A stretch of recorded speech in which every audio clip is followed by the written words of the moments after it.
Alright, let's get back to the previews catalog for September of things that will come out probably around December 2024. We left off with Assassin's Creed Visionaries Volume 1 Trade Paperback. This is for all the Assassin's Creed video game fans. I'm not a big fan of the games, but I know I'd probably really enjoy the books. But I'm not into playing stealth when I'm in a video game anymore. I just want to run and gun and blow shit up. I did like the pirate version of Assassin's Creed though the best so far. I try them all, but I never make it that far before getting bored. The Assassin's Creed franchise was created over 15 years ago, so what better way to celebrate it than to give renowned comic artists complete creative freedom to share their own personal visions of Ubisoft's hidden blade-wielding, parkour-running, century-spanning Assassin's Creed. Discover new stories and artwork inspired by the Assassin's Creed universe and beyond, from ancient Egypt to the ancient Civil War, all the way to a dystopian cyberpunk future and more. And this actually, I could probably get into this one. I like that we're getting a variety of different views of it. And yeah, that one I might pick up down the road. Check it out. We got Hell Heist Issue 1 of 2 by Ralph Tedesco. A seasoned crew of master thieves target an ancient sarcophagus hidden within a luxurious Beverly Hills mansion. But what begins as a high-stakes heist quickly spirals into horror and chaos as the team unwittingly finds themselves up against an ages-old evil. Facing a relentless supernatural force, it's a race against time to not just complete the job, but to stay alive. Brimming with suspense, action, and horror, Hell Heist is a must-read for fans of supernatural thrillers and heist dramas. So this is issue 1 of 2, so that's not bad. Seems pretty interesting. We got Belle, Shadow of the Rose by Dave Franchini. Annabelle Belle DeMarco is tormented by the pain and loss she has endured during her short time in this world. She has spent her life fighting the never-ending battle against evil creatures that only our nightmares could dream up.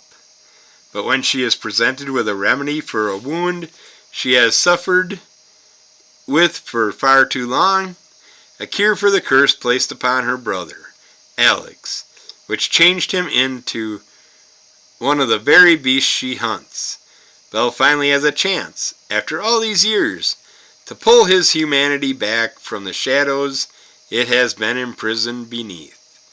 Blood runs deep, and Belle's axe remains sharp, but could this be the last pursuit this beast hunter sets off on? Can she finally cure the beast? Will she survive the price asked of her? Don't miss this adrenaline-soaked, oversized issue. I don't think it's going to be the last for her, because all those characters will always be part of that universe. Now we are going over to Archie Comics with Archie is Mr. Justice. This is done by Tim Seeley and Mike Norton, Glenn Whitmore, Jack Morelli. Young Archie Andrews is the typical teenager, except for the fact that he has superpowers and an undying urge to do what's right. Inspiring his superhero persona, Mr. Justice, guiding Archie on the path of heroism, is his best friend Jughead. The pair aim to right the wrongs of the greedy Harem Lodge, who turned the tranquil hometown of Riverdale into a luxury city, forcing families out and big business in.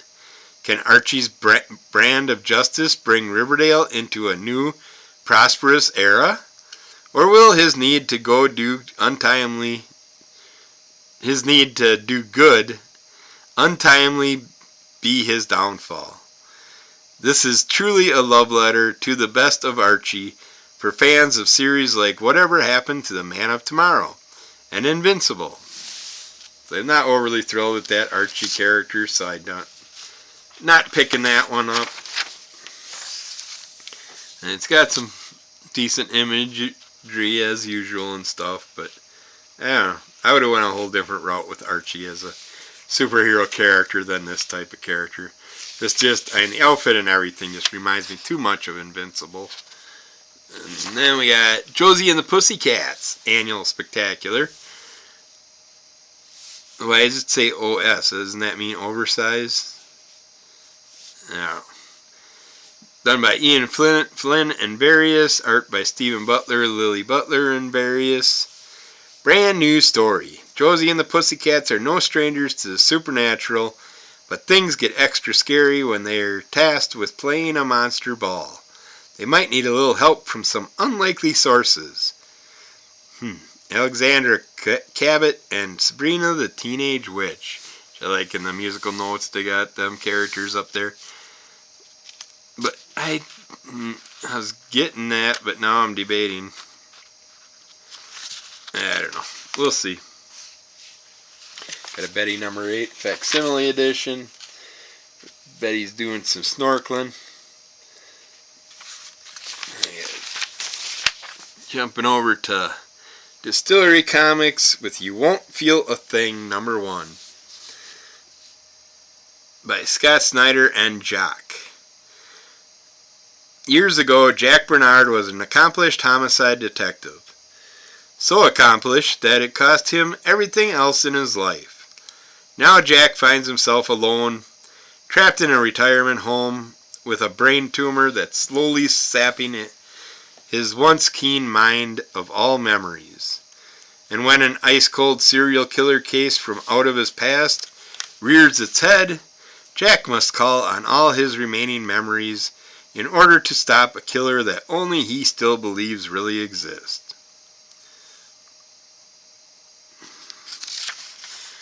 I haven't found anything from Distillery, I don't think, that I've picked up in a long time, if any time. Got James Tinian IV and Elsa Carretier on The City Beneath Her Feet. A bloody love letter to New York City. The City Beneath Her Feet is an action thriller love story for a new generation where Jasper Jane was the girl of Zara's dreams, but their brief relationship came and went in such an intense blaze that Zara was left thinking Jasper was just that, a dream. Years later, Zara is thrust back into Jasper's world, unknowingly listed as her emergency contact. Zara must piece together the mystery of Jasper's life, all while being hunted by the assassins who once called Jasper one of their own.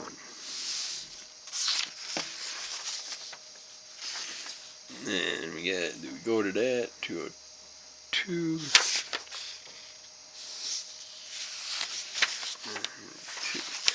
I'm all confused where I'm at now. I gotta go to, It's like problem with Distillery, they'll show something and show something. It's like, got Warren Fusion number 1 here, Warren Fusion number 1 there. It's like, I keep thinking it's a different comic every time I see the next one. But this is Warren Fusion number 1 by Scott Hoffman and Alberto Ponticelli.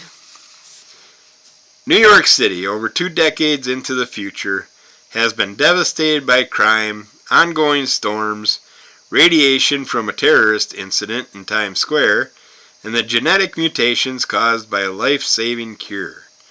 After a series of murders ripped through the city's brothels, an escort named Vin Young, who cosplays as Snow White and is one of the generation of deformed victims, decides to help find the killer or killers responsible, reluctantly joining forces with Jared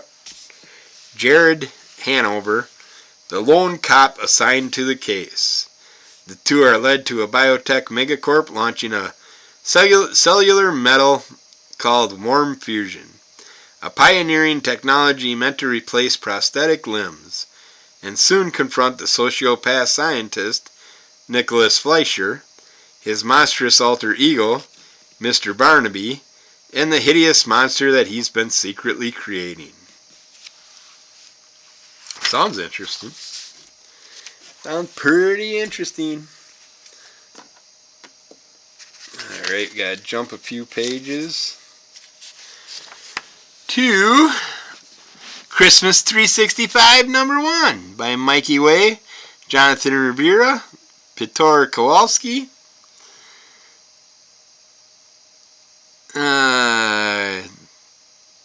Comes the most bizarre holiday comic yet. The holidays weren't always as tough for Peter Rockwell and his family, but a tragic and challenging year finds them stressed out and drifting apart when they should be pulling together. After accepting the wisdom of Santa Claus at his local mall, Peter hashes a plan to give his family the best year ever, one Christmas at a time. They're going to do 365 days of Christmas. Weirdos. It's like those people that do week or month-long birthdays. Freaks. We got From the World of Minor Threats, The Brood, #1, by Patton Oswalt and others. Ian Colbert, Scott Hepburn. Let's see. Comes the family drama starring the planet's most feared villains. Napoleon Archimedes is the arch nemesis of the Searcher, and he's fought her to a standstill for over 4 decades in the futuristic metropolis of Meteor Falls. But now, as he confronts his mortality, he's forced to name a successor from his 3 extraordinary children, Athena, Benjamin, and Spookshow. Each brilliant, cunning, and unlucky enough to be the child of the world's greatest supervillain. Napoleon believed he was smart enough to have it all, raise a family, and conquer the world. Then he thought, why not combine them?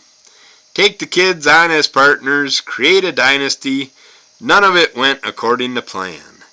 Who will rise above the betrayal, failure, and dysfunction to seize the family business? You will have to read it to find out.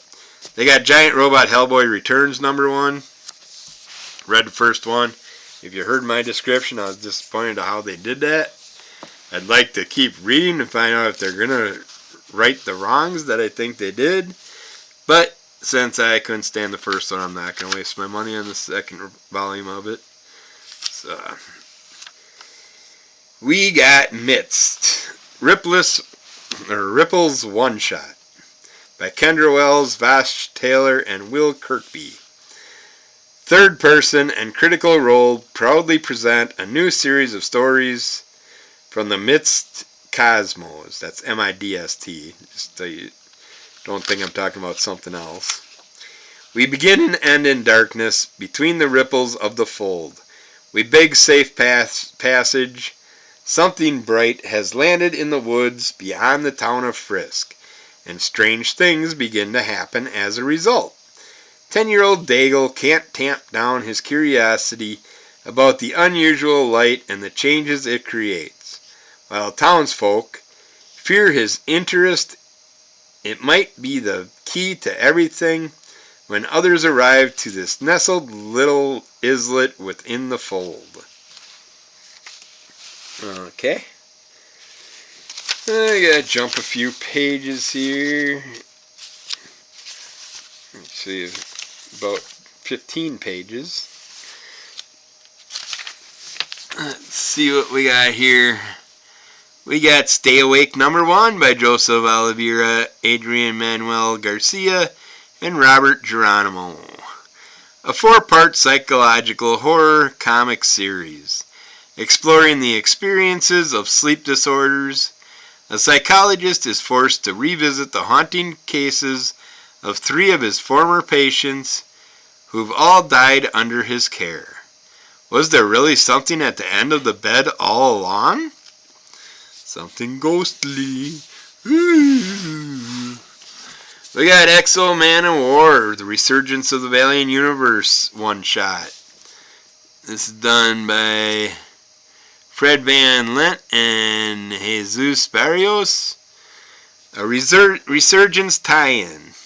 Explore the essence of Eric, Exo Man of War, a time-displaced Visigoth warrior turned superhero by a sentient alien armor. Eric is now separated from his powerful ally of armor, Shanhara. Stranded in an alien jungle, he must survive while being hunted by the force that once empowered him. Can Eric endure this ultimate challenge and prove his heroism without Shanhara? So this is one Resurgent tie-in I'm not picking up. I should. Kind of like that cover. I don't know. It's iffy. I will debate on it.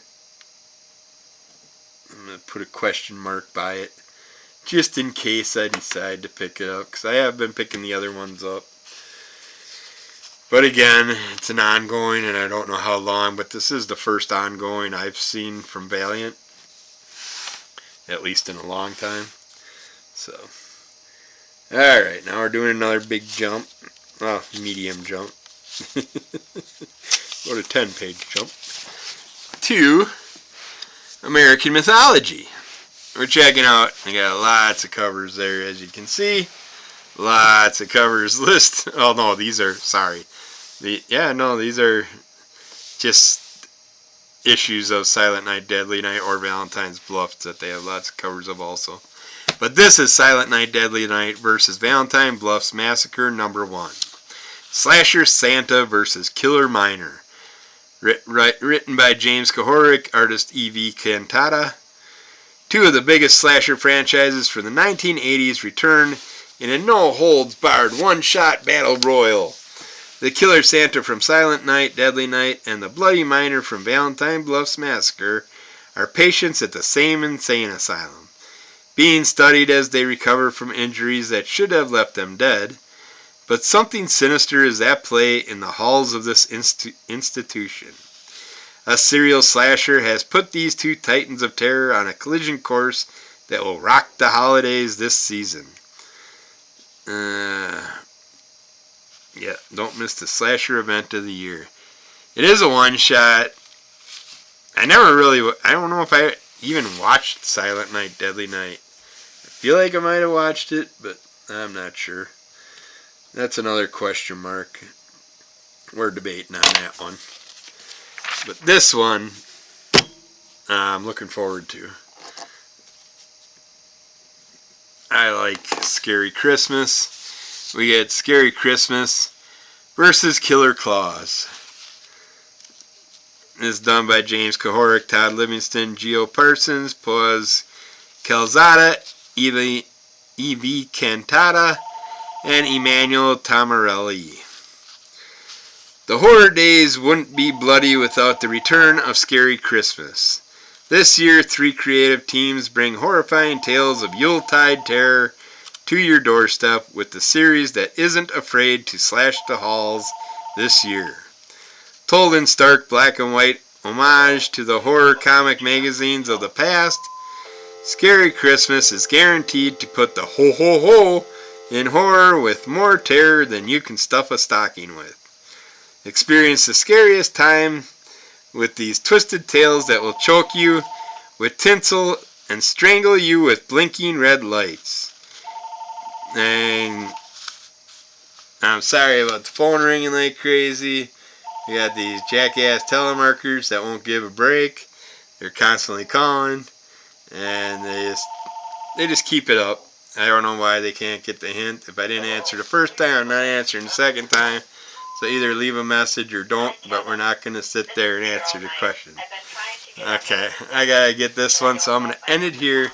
Keep following under the call of MS, and we'll get right back to you. Bye.